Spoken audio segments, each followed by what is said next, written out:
ఎన్టీఆర్ దేవర cinema September 27న release కాబోతోంది. Songs, trailer, పోస్టర్స్తో సినిమాపై భారీగా అంచనాలు ఏర్పడ్డాయి.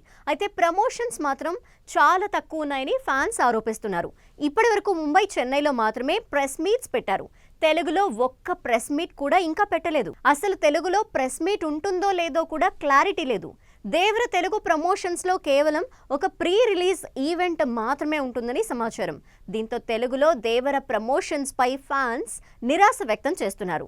తాజాగా దేవర మ్యూజికల్ నైట్స్ అనే పేరుతో 4 సిటీల్లో ఈవెంట్స్ నిర్వహించనున్నట్టు ప్రకటించారు. దేవర మ్యూజికల్ నైట్స్ ముంబై, బెంగళూరు, హైదరాబాద్, వైజాగ్ సిటీలలో నిర్వహించబోతున్నారు. వీటికి సంబంధించిన డీటెయిల్స్ త్వరలో ప్రకటించనున్నారు. శ్రేయాస్ మీడియా ఆధ్వర్యంలో ఈ ఈవెంట్ నిర్వహించబోతున్నారు. అయితే ఈ ఈవెంట్స్కి కేవలం దేవర పాటలు పాడిన సింగర్స్ మాత్రమే వస్తారని, దేవర మూవీ యూనిట్ రాదని తెలుస్తోంది. మ్యూజికల్ నైట్స్ పేరుతో ఓన్లీ సినిమాలోని పాటల కోసం ఓ ఈవెంట్ చేయబోతున్నారు. మరి ఈ ఈవెంట్స్ ఎన్టీఆర్ ఫ్యాన్స్ని ఏ రేంజ్లో మెప్పిస్తాయో చూడాలి.